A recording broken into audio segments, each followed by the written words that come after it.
Bienvenue pour cette deuxième partie de journée sur la conciliation de souveraineté alimentaire aux biodiversité et climat. Cet matin, on a eu différentes interventions à la fois de chercheurs, d'entreprises, d'agriculteurs sur leurs différentes expériences. Cet après-midi, on va s'attarder sur 3 thèmes en table ronde. La première sur la préservation de la biodiversité, le second terme celui de la ressource en eau et le dernier la lutte contre le réchauffement climatique. Donc chacune de ces tables rondes va durer une quarantaine de minutes. N'hésitez pas à poser vos questions à la fin des interventions, que ce soit en ligne ou dans la salle. Et on va démarrer la première table ronde avec la préservation de la biodiversité. On va parler des oiseaux, des abeilles, des vers de terre, évidemment. Thierry, je te laisse la parole. Merci. Donc, pour ce premier atelier, on va avoir 3 personnes qui vont avoir comme objectif de vous apporter de la connaissance sans que vous vous endormiez. Et à mon avis, c'est le deuxième truc qui va être peut-être le plus compliqué. Donc il faudra qu'on soit dynamiques les uns et les autres. Alors, j'introduis un petit peu la table ronde en présentant donc nos 3 intervenants. Donc, Madame Véronique Sartou, vous êtes ingénieure agronome, consultante en agroécologie et entomologie. Vous avez travaillé 7 ans dans l'industrie phytosanitaire avant de créer en 1999 le bureau d'études CIRFIS Agro-Environnement en région toulousaine. Ce bureau a pour objectif de développer une approche plus écologique de l'agriculture et de la faire partager. Et dans ce cadre, vous formez des agriculteurs, des techniciens, des étudiants et vous effectuez également des diagnostics écologiques dans différents milieux naturels et agricoles. À côté de vous se trouve Michel Grosjean qui est agriculteur, retraité de Lorraine. Ça s'entendra à son accent. Vous êtes à l'origine du projet Cultivons mellifères avec le comité agricole du pays de Toulois. Et dans ce cadre, vous mettez en avant l'importance pour les agriculteurs et les apiculteurs de mieux se connaître et de davantage communiquer ensemble. Vous mettez aussi l'accent sur la communication avec les élus et la société pour faire reconnaître la valeur d'une agriculture qui produit et qui protège. Et puis enfin, Kevin Barré, vous êtes chercheur contractuel au Centre d'écologie et des sciences et des sciences de la conservation, et vous êtes spécialisé en écologie et en biologie. Dans ce centre, il y a un laboratoire rattaché au Muséum d'histoire naturelle, et vous travaillez pour trouver des solutions de préservation de la biodiversité dans le cadre des activités humaines en général et de l'agriculture en particulier.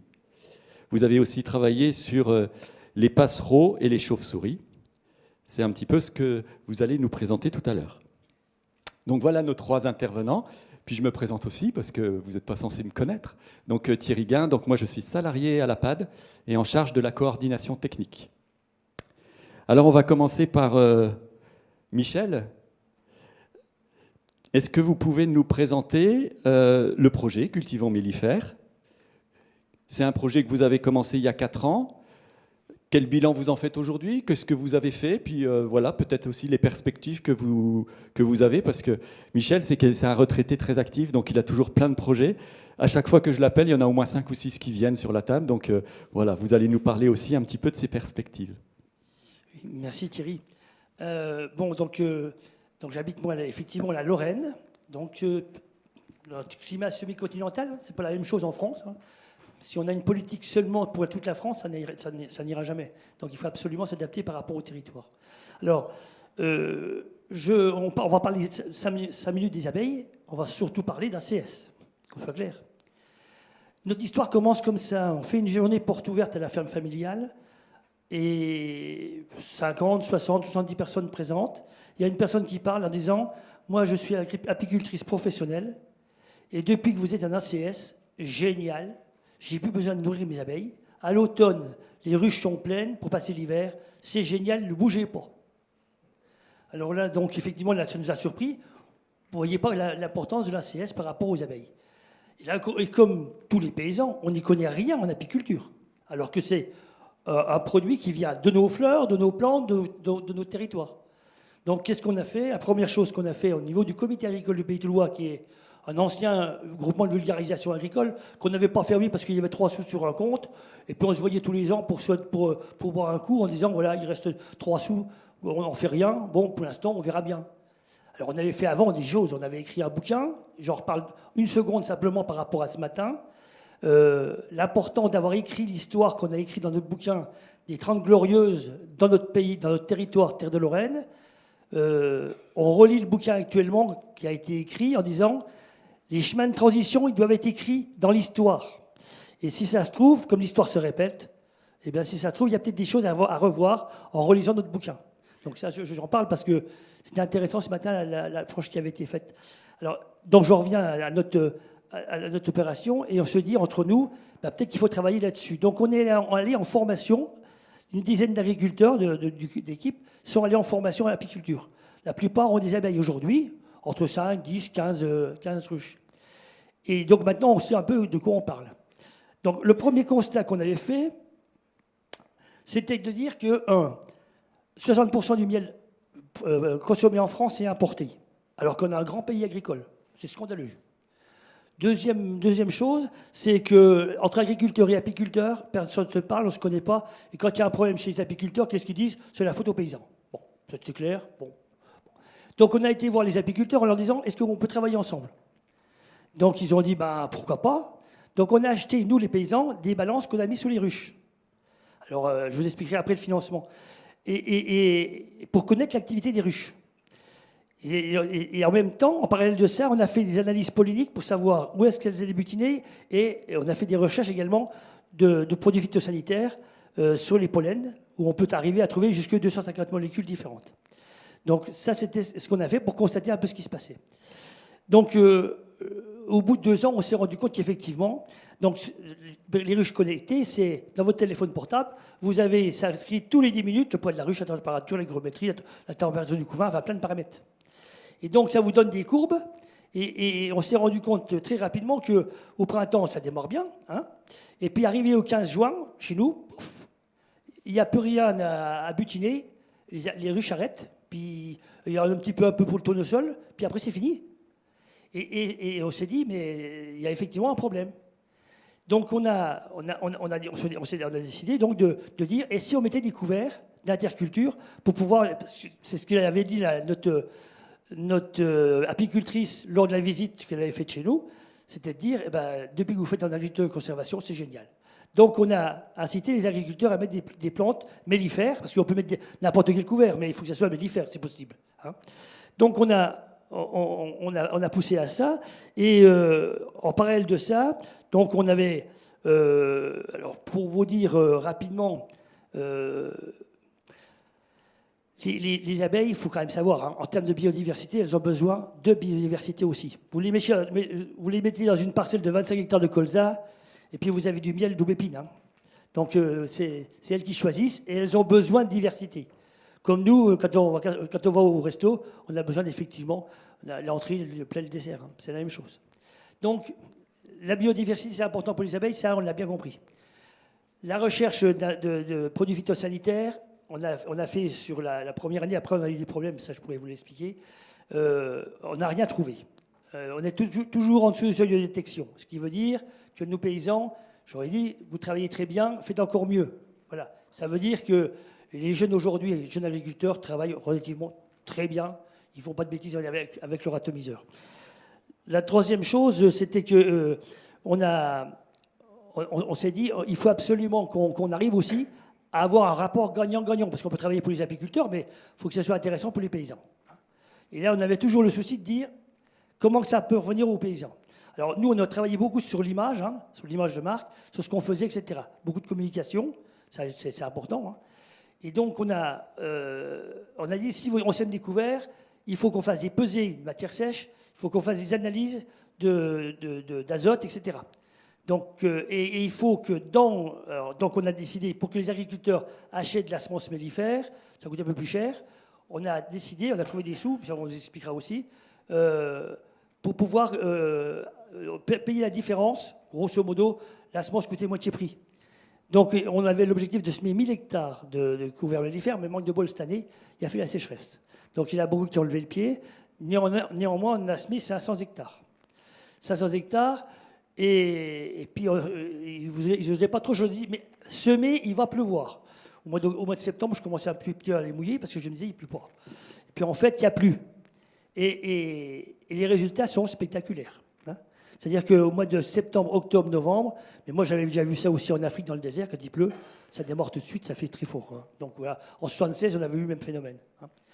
Et donc, ce qu'on a décidé, donc, tous les agriculteurs, pour avoir bénéficié de la subvention de l'achat des semences, ils devaient signer une convention entre lui et nous, mais également avec un apiculteur local, pour essayer de recontacter, recréer du lien, c'est faire du bien.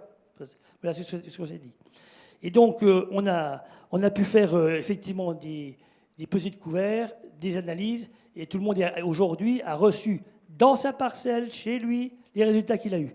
Et avec la moyenne de l'ensemble du groupe, en disant je suis au-dessus de la moyenne, je suis en dessous de la moyenne, je peux faire mieux si je sème plus tôt, etc., etc. Parce que chez nous, il y a des gens qui sont en ACS, très peu, il y a des gens qui sont en semi-ACS, il y a des gens qui sont encore en labour, et il y a des gens qui sont aussi en bio. Hein. Tout le monde se respecte et travaille ensemble. Donc, alors, les partenaires, 25 partenaires, je vais très vite, hein, parce qu'il m'a dit 12 minutes, c'est court. Alors, les financements, pour monter tout ça, maintenant, on a 19 balances connectées. Ça donne des références très intéressantes. On a monté des dossiers leaders. Alors, ceux qui se lancent dans le leader, c'est bien, mais vous avez l'argent 3 ans après. Il faut avoir de la monnaie avant pour financer.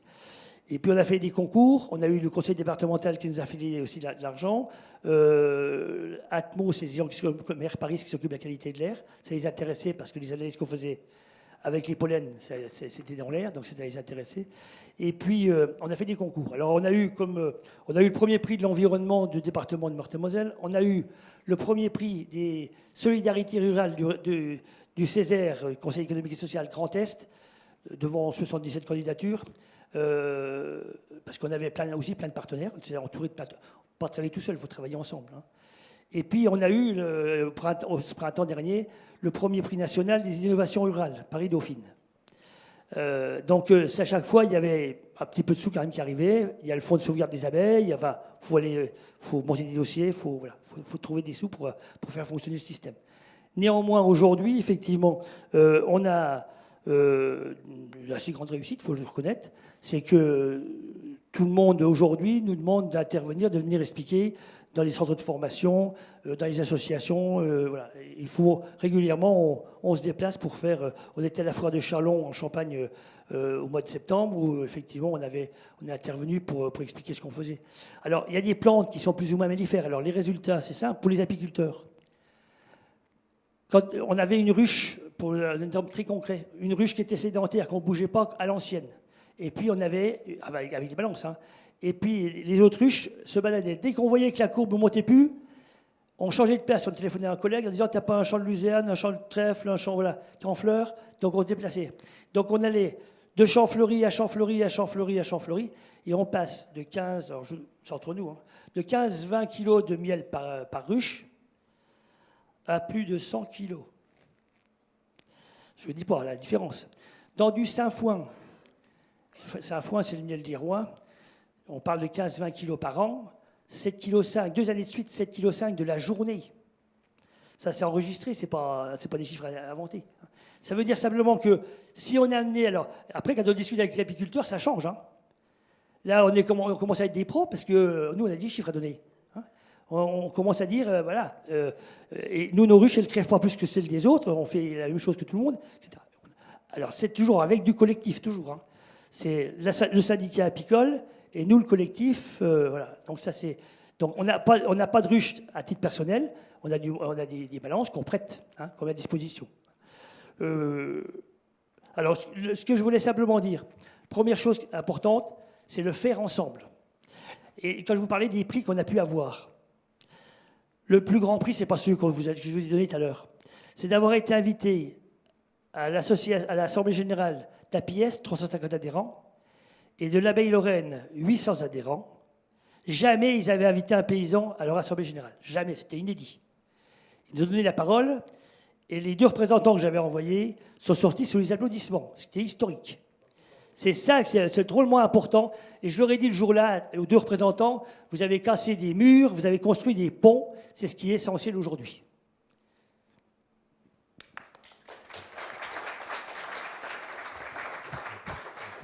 Juste, Michel, en 2 mots, est-ce que vous avez exporté le concept cultivons mellifères? J'ai cru entendre dire que oui.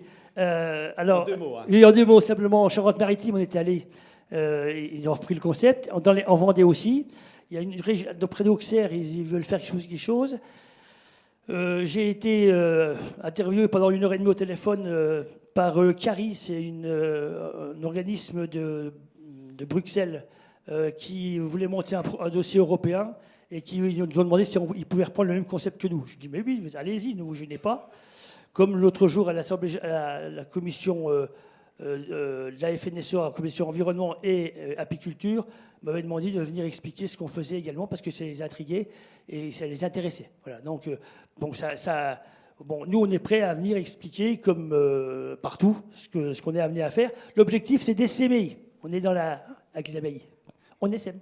Et l'objectif c'est si l'agriculture de conservation être un moyen de faire. Alors là, ça insiste lourdement sur la communication. C'est-à-dire que là, on a fait un film. Vous pouvez aller voir le film. Je vous donne le titre sur YouTube. C'est « Je cultive mellifères et vous ». Et vous allez le voir. Et donc, mais en termes de communication, on s'adresse, si possible, alors un peu aux paysans, oui, mais surtout aux autres. Ça, c'est important. Ça veut dire que pour diffuser notre truc, chaque fois qu'il y avait des parcelles de démonstration, il y avait une pancarte au bout, cultivons mellifères, etc., envahissent le territoire. Quand il y avait... J'avais dit deux mots. Une minute, simplement pour dire, les boulangers, eh ben, on avait distribué 80 000 sachets de pain, des baguettes de pain, avec tout ce qui était marqué dessus, sur ce qu'on faisait, etc. Ça marche très bien. Hein. Et puis, bon, plein d'autres objets, quoi. Voilà. Voilà. Quand on fait l'Assemblée générale du Crédit Agricole ou du groupe AMA, tout le monde repart avec un petit pot de miel. Et on a balancé avant une petite vidéo pour expliquer ce qu'on faisait. Ça marche très bien. C'est-à-dire que, y compris à la pâte, j'ai déjà dit, il faut qu'on s'adresse aussi aux autres. Il ne faut pas qu'on reste qu'entre nous. Merci Michel.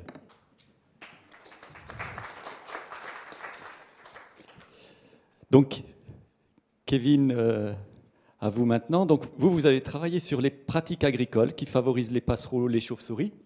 J'en ai parlé tout à l'heure.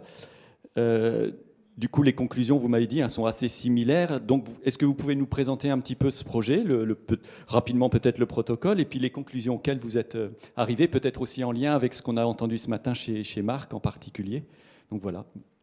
Oui, alors merci pour ce temps de parole. Donc, je vais vous présenter 2 études que j'avais conduites il y a quelques années pendant ma thèse. Une époque où je commençais tout juste à m'intéresser à l'agriculture de conservation, donc je ne connaissais pas forcément trop. Donc en fait, la naissance de ces études, c'était avant tout une curiosité que j'avais dans la littérature, à savoir que je me questionnais sur les résultats de certaines études en Europe qui montraient des effets complètement divergents sur des espèces d'oiseaux. Et notamment, à l'époque, il y avait un peu un manque d'approche systémique, donc des études qui cherchaient à identifier uniquement l'effet de l'absence de travail du sol, par exemple, mais sans forcément remettre en contexte toutes les pratiques sous-jacentes, et qui, du coup, amenaient à des résultats divergents entre études, mais qui, en réalité, étaient probablement liés au fait qu'on ne se plaçait pas dans les mêmes systèmes. Donc c'est dans ce contexte-là que j'ai mené ces 2 études-là, avec une approche système agricole assumée, où du coup la philosophie c'était donc d'aller faire des relevés de chauves-souris et d'oiseaux. Donc pour les chauves-souris, on utilise des microphones, des enregistreurs automatiques qu'on met dans les champs, et puis on récupère les ultrasons, on les analyse pour identifier les espèces. Pour les oiseaux, c'est un peu plus simple, c'est une paire de jumelles, des oreilles, et puis on fait des points d'inventaire standardisés dans les parcelles. Alors, pour la première étude sur les oiseaux, donc ça s'est passé en Seine-et-Marne et dans l'Essonne. Donc, j'avais ciblé deux types de cultures, le colza et le blé, pour tout un tas de raisons dont on pourra discuter. Et les inventaires ont eu lieu en été, en saison de reproduction.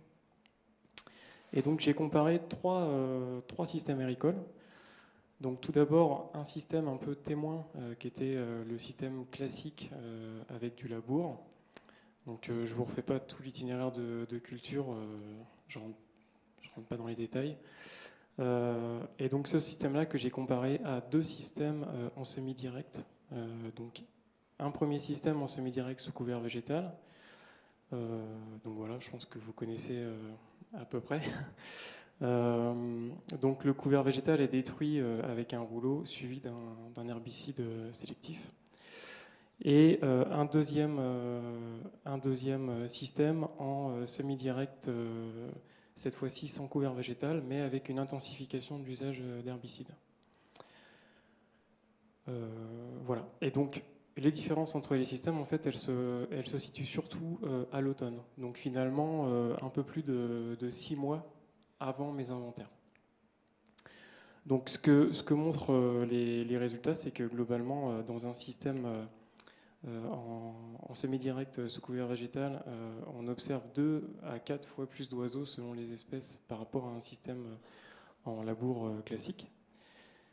Par contre, un résultat un peu, enfin, je dirais pas inattendu, mais un peu étonnant, c'était le système en semi-direct avec une intensification de l'usage d'herbicides, qui lui, du coup, se retrouvait largement en deçà des niveaux d'abondance en oiseaux par rapport à un système en labour.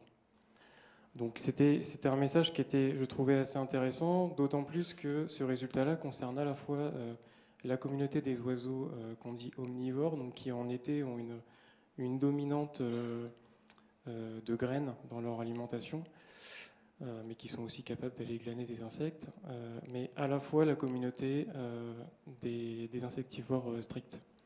Donc ça montre qu'on touche vraiment 2 compartiments un peu différents.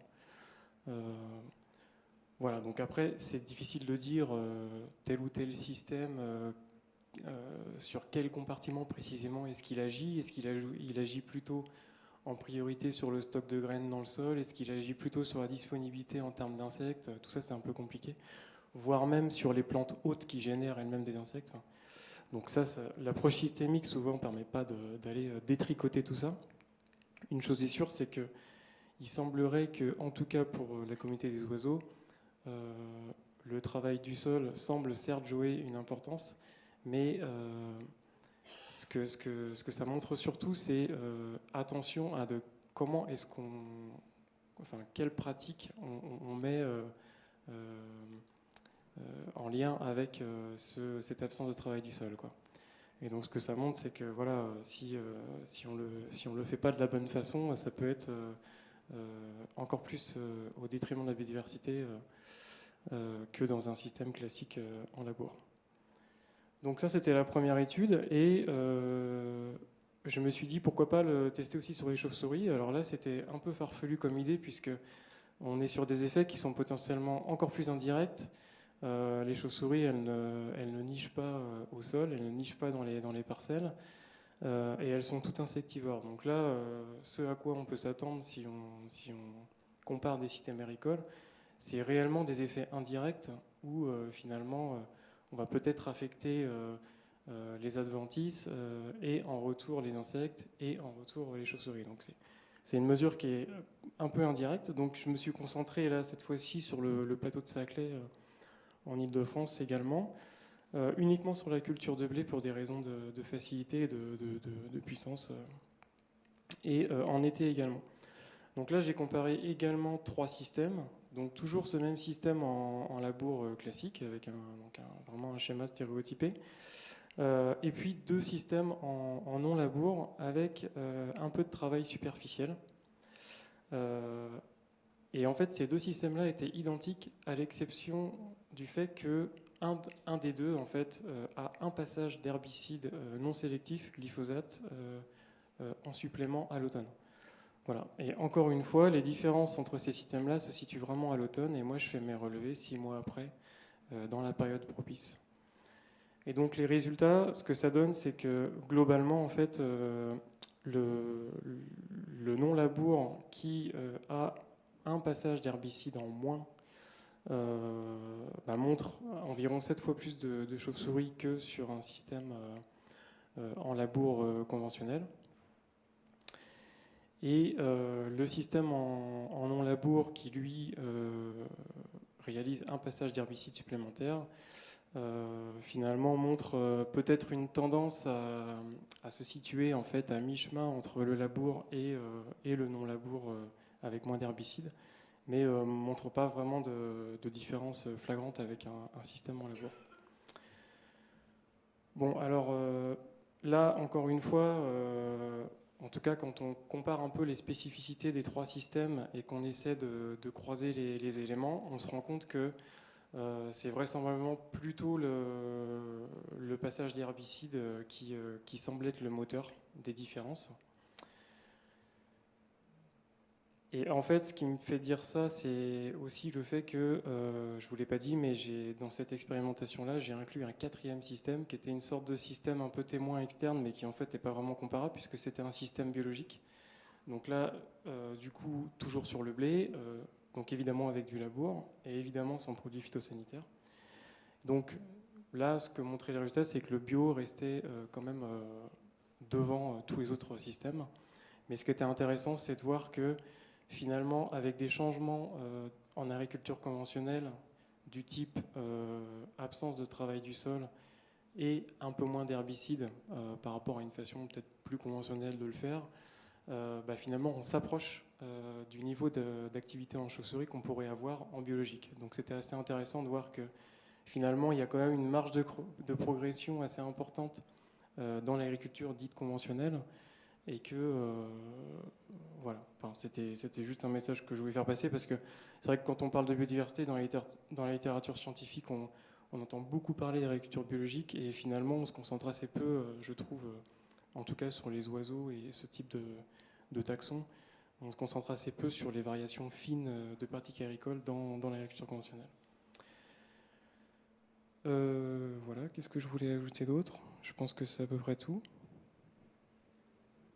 Donc voilà, pour synthétiser, ce que ça montre globalement, c'est que pour ces espèces-là, finalement, la technique de gestion des mauvaises herbes est vraiment, en diminution du travail du sol, est vraiment centrale pour les effets sur ces espèces. Juste en 2 minutes, est-ce que, vous l'avez un tout petit peu évoqué, est-ce que le fait que des adventices ne grainent pas, donc potentiellement qu'on ait moins de graines au sol, est-ce que ça peut expliquer en partie la différence que vous expliquez ? Parce que je suppose que les herbicides, de toute façon, n'agissent pas directement sur les oiseaux ou les chauves-souris, donc ça veut dire que c'est un paramètre intermédiaire qui est affecté. Et est-ce qu'on peut imaginer que ce soit les graines qui soient en moins grand nombre au sol ? Alors ça pourrait être ça. Pour la question des graines, c'est assez compliqué parce qu'on ne saura jamais en fait. On a un effet confondant finalement dans nos systèmes agricoles qui nous empêche de conclure avec certitude si c'est la part des arthropodes ou la part des graines qui est responsable des effets. Et en fait, y compris même pour les effets sur les insectivores stricts où finalement on ne sait pas si c'est des effets directs de toxicité sur des insectes adultes ou des effets indirects sur finalement les plantes hôtes qui les hébergent, quoi. Donc c'est un peu c'est effectivement un peu la limite. À mon avis, c'est certainement un peu les deux. Après, de savoir si les plantes n'ont pas le temps de grainer en termes de couvert intermédiaire, c'est probablement le cas. Alors après, il faudrait voir si c'est le cas aussi pour les adventices, etc. Pour l'instant, il n'y a pas la réponse. C'est assez complexe. D'accord. Merci bien. On peut l'applaudir aussi.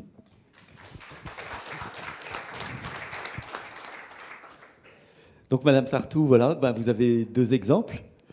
On a eu Marc qui en a parlé ce matin aussi, avec toute l'organisation qu'il a faite, spatiale, qu'il a faite sur sa ferme.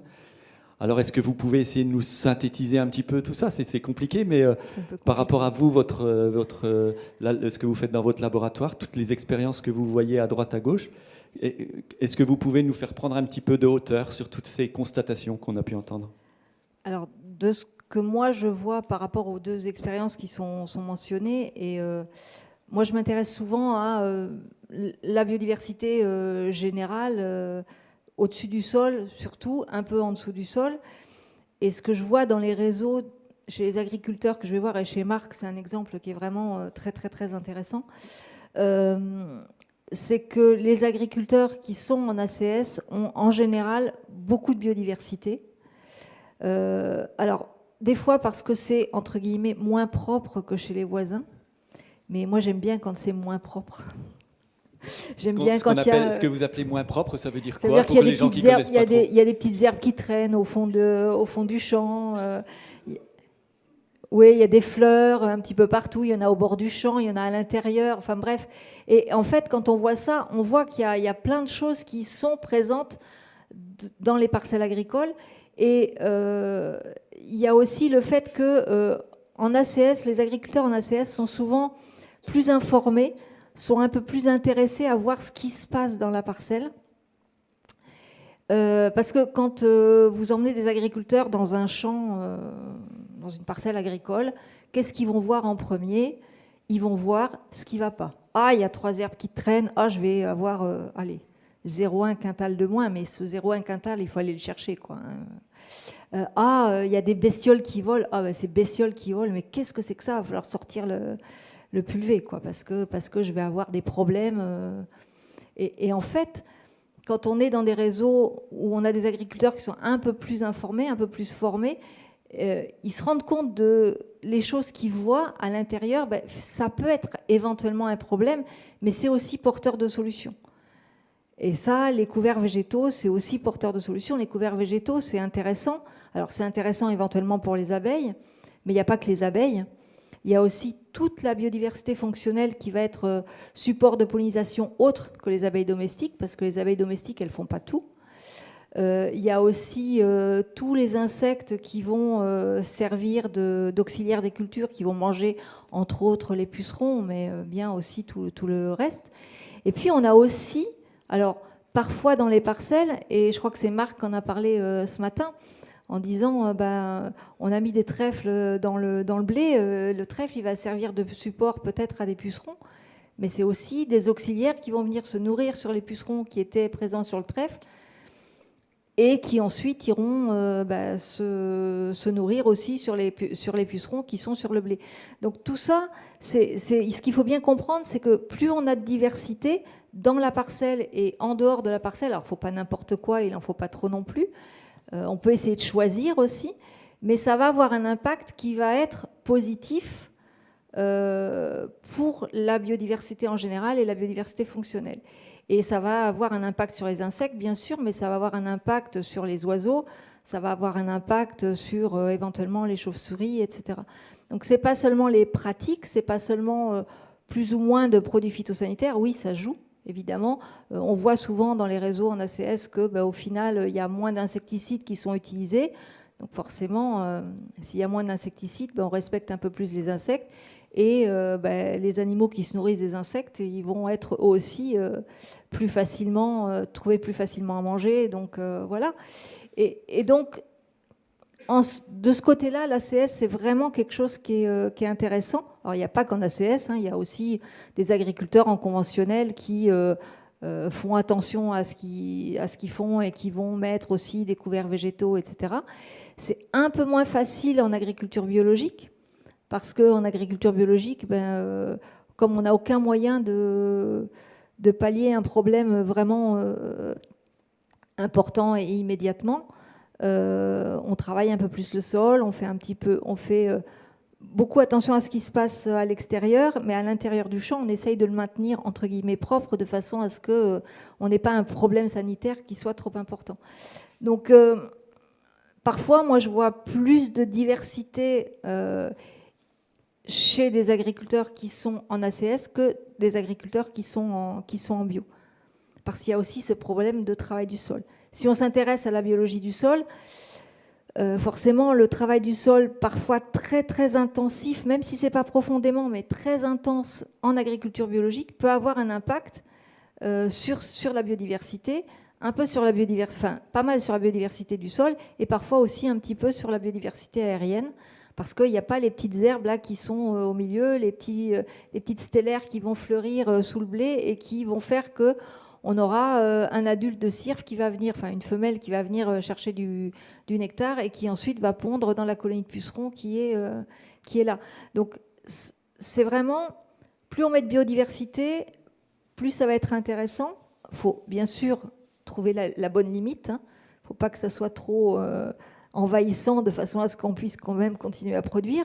Mais c'est intéressant. Et quand on parle de semer des espèces mellifères, alors c'est là que je vais rebondir un peu, il faut faire très attention parce que c'est vrai que les abeilles, si elles n'ont pas à manger, elles vont moins produire, mais elles vont continuer à prospecter dans l'environnement et elles vont parfois manger au détriment des autres, de ceux des sauvages qui sont présents. Alors, des abeilles sauvages, des cirques, des chrysopes, des papillons, de tout ce qui est là.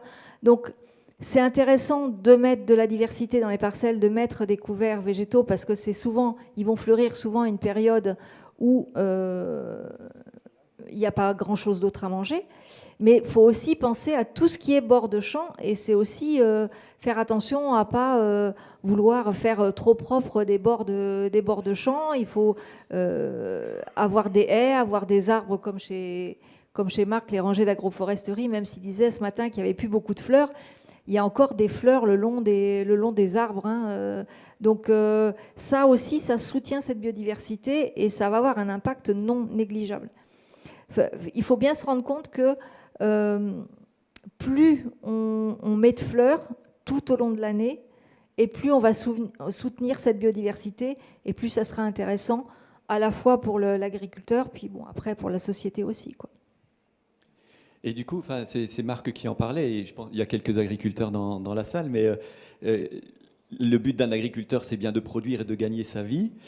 Et du coup, est-ce qu'on a réussi à quantifier éventuellement l'intérêt de la biodiversité, de la maintenir dans une parcelle de façon économique? Alors, j'aime pas que, voilà, c'est pas profiter de la biodiversité, de faire de l'argent avec, mais on voit bien, hein, on a toujours cette contrainte de produire, protéger. Quelle est la limite? Elle peut être un peu floue. Et est-ce qu'on peut éventuellement avoir je sais pas, est-ce qu'il y a des études qui permettent d'essayer de quantifier ça? Alors, il y a des études qui commencent à quantifier ces choses-là. Il y a notamment une étude qui a été faite en Angleterre, en Grande-Bretagne, sur une grosse exploitation agricole avec des parcelles qui font en moyenne une 50aine d'hectares. Ces parcelles, elles sont environnées de quelques éléments fixes de paysage.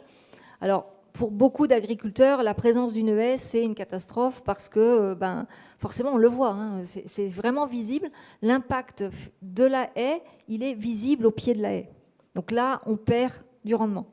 Ce qu'on ne mesure pas, c'est l'intérêt de cette haie pour favoriser la biodiversité, pour limiter l'évapotranspiration, pour protéger contre le vent, etc. Ça, c'est des effets non visibles. Ces effets non visibles, ils sont souvent très importants, mais ils sont invisibles. Donc, c'est compliqué. Donc, sur cette exploitation en Grande-Bretagne, ils ont doublé tous ces éléments-là. En fait, ils ont fait des mesures de rendement ponctuelles sur l'ensemble de la surface de la parcelle. Et ils se sont rendus compte qu'en bordure, ils perdaient 30% de rendement par rapport aux meilleurs endroits dans la parcelle. Donc ils ont dit, bon ben voilà, on va entourer la parcelle avec des bandes fleuries, enfin des éléments comme ça, herbacés. Et on va mesurer les rendements entre des parcelles sur lesquelles on n'a pas changé les bordures et des parcelles sur lesquelles on a changé les bordures. Et ils se sont rendus compte, et ça ils l'ont fait sur 6 ans, je ne me trompe pas, je regarde le chef. Ils ont fait ça sur 6 ans, et alors ils avaient transformé entre 5 et 8% de surface de la parcelle, en fait, avait été transformée en bande enherbée, en bande fleurie, et ils se sont rendus compte au final que la parcelle, sur sa surface totale, incluant les bandes enherbées, produisait autant, sinon plus, que la parcelle sans bande enherbée. Donc, ce n'est pas parce qu'on a enlevé un petit peu de surface de la zone productive qu'on va perdre en rendement. Et il faut voir que, alors parfois, sur une culture, on va gagner plus, sur une culture, on va gagner moins, mais globalement, en règle générale, on ne perd pas hein. Et il y a un exemple en France, c'est chez Jacques Icter, un exemple qui est assez bien documenté dans l'Aisne, où il a aménagé son exploitation suite, alors pour des problématiques de faire revenir du gibier, faire revenir des perdrix. Il a aménagé 3% de sa SAU, il a mis des bandes enherbées, il a mis des haies, il a redécoupé ses parcelles en 150 mètres de large, séparées par des éléments fixes, souvent, alors des agrès noirs évidemment parce qu'il voulait faire venir les perdrix, des petits buissons pour que les perdrix se cachent s'il y avait des rapaces qui venaient, etc. Et au final, il a soustrait de sa surface productive 3% de sa SAU et il n'a pas perdu en production. Il n'a pas perdu en production, il a fait des économies d'intrants. Alors, il a fait des économies d'intrants aussi parce qu'il est passé... Alors, il n'est pas en ACS, il est en TCS, mais en technique culturelle simplifiée, donc pas totalement de non-travail du sol, mais quand même, il a des couverts végétaux. Et il n'a pas perdu en rendement. Il a des traitements insecticides qui ont fortement diminué et il a fait d'énormes économies d'intrants. Donc, ça veut dire que c'est des choses qui ne rapportent pas directement, mais qui permettent souvent d'économiser beaucoup. D'accord. Vous vouliez rajouter C'était juste pour préciser sur le côté chauve-souris. Là, il y a une étude qui est assez intéressante. Bon, il n'y a pas beaucoup de choses de fait à l'heure actuelle, mais il y a quand même une étude notable aux USA sur la culture de maïs où les auteurs se sont amusés en fait à faire des esclos, donc à comparer des parcelles sur lesquelles ils ont grillagé en fait pour empêcher l'accès aux chauves-souris et ensuite comparer les rendements. Et sachant que la chauve-souris est un important prédateur là-bas de la pyrale du maïs sur ces cultures-là. Et en fait, à l'échelle d'État, ça se chiffre en milliards de dollars, la plus-value en fait apportée par les chauves-souris. Voilà, donc c'est sûr qu'il y a des services rendus. J'aime jamais trop cette approche-là, cette raison pour faire les choses, mais ça fait partie de la réalité. Ouais. Alors, on a du temps un petit peu pour les questions. Je ne sais pas s'il y a des personnes qui ont des remarques. C'est bien à la patte parce qu'il y a toujours des agriculteurs qui ont des questions. J'ai juste complété une expérience chez moi, 3 ans d'observation avec des points d'écoute. Donc il y a un technicien spécialisé qui est habilité à compter les alouettes des champs, qui sont un indicateur de l'état des milieux, vous devez savoir. Et il observe un total de 3500 hectares d'une plaine calcaire. Et moi, je suis dedans cette plaine. Et en plus de ces points d'écoute sur les 3500 hectares, il en fait un spécifique sur 50 hectares de mes parcelles. Et il compte entre 3 et 4 fois plus d'alouettes en nombre sur les 50 hectares que sur les 3500 hectares de plaine. Donc rien que ça me suffit. Ouais, mais tu leur donnes à manger, toi, non? Alors ouais, justement, tu les attires. Alors pour continuer, je lui pose une question, mais d'après toi, c'est quoi la cause? Enfin, pourquoi? Et il dit, tout simplement parce qu'il y a à manger chez toi, puis t'emmerdes pas les alouettes, hein, c'est aussi simple que ça. Hein. Donc je dois laisser des graines, les graines de culture, d'autres graines, voilà, je le tolère, mais n'empêche qu'il y a à manger, voilà. oui, c'est souvent lié à la ressource. Ce qu'on peut peut-être préciser, c'est que l'alouette de champ, donc ça fait partie des espèces qu'on dit de milieu agricole. Et donc l'alouette des champs, c'est moins 66% d'effectifs en 30 ans. Donc c'est des espèces qui sont en chute libre, tout comme la bergeronnette printanière, certaines espèces de bruyants qui autrefois étaient très communes dans les champs et qui aujourd'hui ont fortement décliné. Du moineau friqué, ouais. Ouais, très très rare. Ouais. C'était un des moineaux les plus communs il y a 30 ans en France. Et maintenant, c'est un des plus rares avec le moineau soulcy. Ouais. Et juste pour dire, nous, à la maison, on a la maison qui est au milieu de nos parcelles agricoles. Et quand on est arrivé, les terres étaient exploitées par un agriculteur et on ne voyait pas beaucoup d'oiseaux, notamment pas d'alouettes. Enfin, on ne voyait pas grand-chose, quoi. Et alors, on a vu revenir petit à petit quand même un certain nombre d'oiseaux quand on a repris l'exploitation. Et maintenant, on a vraiment beaucoup d'oiseaux, notamment pas mal d'alouettes, et puis plein d'autres, de la caille, enfin plein de choses qui sont liées aussi au fait que plus de travail du sol, beaucoup de végétation, donc des graines, donc des insectes, voilà. Et c'est accessible. Alors, nous, on a pu constater effectivement que en ACS, par rapport à nos voisins, on a des aigrettes tout l'hiver, dans nos parcelles, pas la parcelle voisine. Parce que toi, Michel, ton fils est agriculteur hein, Oui, et en ACS. oui, il a repris l'affaire, mais il est en ACS depuis 10 ans maintenant. D'accord. Oui. Donc tu peux comparer aussi ça. D'accord. Est-ce qu'il y a une autre question? Oui. Est-ce que, parce que là, vous parlez beaucoup d'alimentation, mais il y a aussi des espèces qui nichent carrément dans les parcelles. Après, donc, il y a l'aspect prédation en fonction d'eux, elles sont plus ou moins visibles, etc.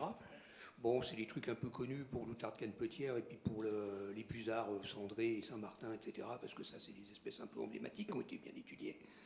Bon, ça m'amène quand même à un point qui est, je dirais qu'en termes de biodiversité, c'est quand même très spécifique à chaque espèce. C'est quand même très difficile de parler de biodiversité sans nommer ce que c'est. Et qu'à chaque fois, c'est une action technique bien particulière, une pratique ou des systèmes bien particuliers qui favorisent tel ou tel. Un exemple, à mon avis, vous ne verrez pas tellement d'éperviers autour dans des plaines.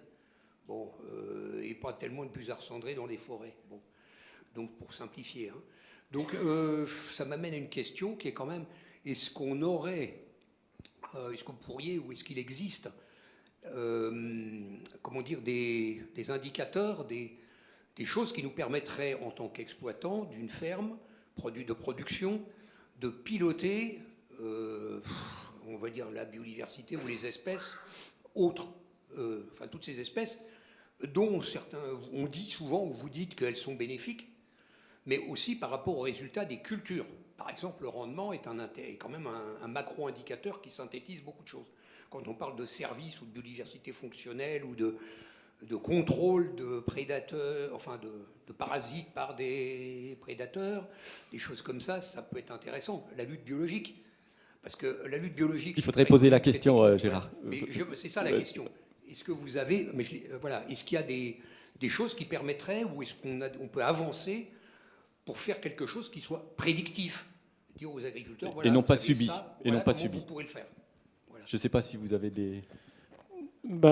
Les indicateurs dont vous parlez, ces indicateurs un peu macro, là, ils sont effectivement un peu étudiés. Le problème, c'est qu'ils sont étudiés à très large échelle et que, inévitablement, le résultat que ça donne, c'est que plus on est sur des zones à rendement élevé et plus la biodiversité se porte mal dans tous les compartiments. Mais c'est parce que c'est des indicateurs qui agrègent beaucoup trop de choses différentes et qui ne prennent pas en compte toute la subtilité, en fait. Et c'est un peu ça le souci. Et je pense que c'était un peu l'objet d'essayer ici là, de donner quelques pistes concrètes dans une exploitation d'éléments clés sur lesquels on sait que le levier est intéressant. Ouais, si on veut faire revenir la biodiversité, de toute façon, il faut, et notamment la biodiversité fonctionnelle, il faut penser qu'elle a besoin de manger et de s'abriter. Donc manger et s'abriter, beaucoup mangent des fleurs, enfin se nourrissent, au moins la base de la chaîne, c'est à partir des fleurs, les insectes qui vont donner, etc. Donc il faut regarder les floraisons et des abris, et ça va être notamment des bandes ou des haies ou des arbres qui vont aider à la présence de cette biodiversité. Et après, on fera revenir pas toujours la même biodiversité en fonction de si on est dans le Pas-de-Calais ou si on est en zone méditerranéenne ou à Toulouse. Ça ne sera pas la même.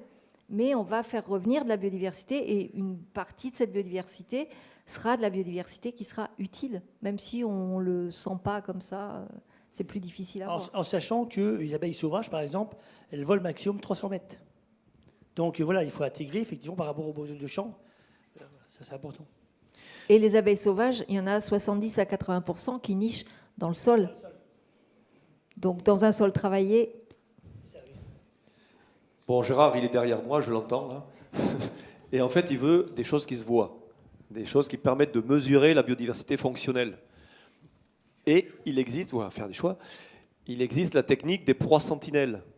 Alors, si tu veux t'amuser à ça, ben, tu cultives des pucerons, tu colles des pucerons sur des cartes en carton, tu épingles les cartes dans tes champs, et puis tous les jours, 2-3 fois par semaine, tu viens voir, compter les pucerons qui ont été mangés. Alors ça se fait en recherche. Du coup, les agriculteurs, ils ne vont pas s'amuser à faire ça. Mais en recherche, la technique des proies sentinelles, ça se fait beaucoup. Ça s'est fait beaucoup. Y compris maintenant, pour évaluer la prédation aviaire, donc provenant des oiseaux se nourrissant de chenilles, ils font des fausses chenilles en pâte à modeler qu'il fixe sur des supports, notamment en arboriculture, et puis il compte les coups de bec dans la pâte à modeler, dans la chenille, entre guillemets. Voilà. Bon, alors quelque chose d'un petit peu plus pratique pour les agriculteurs, ça serait d'installer au bord des champs une fleur qui serait pérenne, comme ça on n'aurait pas à la replanter chaque année. Une fleur qui serait pérenne, qui aurait des pucerons inoffensifs pour les cultures. Et chaque année, quand il veut, l'agriculteur pourrait venir, en tout cas c'est le cas, et ça fait penser à ce qui se fait en vigne. Tout le monde connaît les rosiers en tête de rangées de vignes, enfin de certains, tous les 5 ou 6 rangées de vignes, il y a un rosier. Là c'est l'histoire de maladie, d'oïdium. Ben, il y a des pucerons sur rosiers, et à ce moment-là, nous on le voit chez nous, les pucerons qui sont sur les rosiers, évidemment on les laisse. Les rosiers se débrouillent, la nature se débrouille, eh bien on voit énormément d'aphidiphages, de prédateurs et de parasitoïdes se nourrissant de pucerons. Et là, c'est la preuve que la biodiversité fonctionnelle, elle est active pour réguler ces pucerons.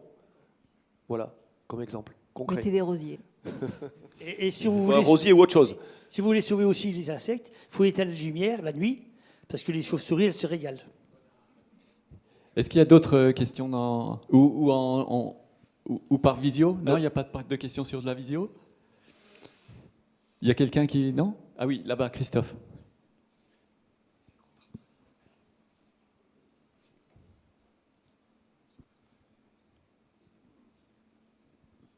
Bonjour, Christophe Dalière à Pas de Perche. Moi, ça va plutôt être un petit témoignage rapide. C'est que toute cette biodiversité, c'est aussi un formidable outil de dialogue avec la société, avec tout ce qui se passe autour et tous les intervenants. 2 exemples sur la Pas de Perche. J'ai quelqu'un qui est passionné d'oiseaux, donc du coup, il bosse avec la LPO, et il fait des chemins de découverte avec la LPO, donc sur toutes les passereaux, les oiseaux, il y a des nichoirs, donc il y a une vraie découverte de ce qu'on peut faire là-dessus. Et le deuxième, c'était sur la partie abeilles. Donc moi, j'ai eu la chance de faire une rencontre avec un apiculteur qui bosse avec des grands chefs étoilés. Et donc, je sais que mon sarrasin produit chez moi va finir dans une sauce sur un bar de ligne au bord de la mer. Et quand l'apiculteur vous appelle en vous disant « Viens, je t'invite dans un restaurant à 300 balles le menu où votre produit est mis en valeur », bah, franchement, ça a de la gueule. Voilà.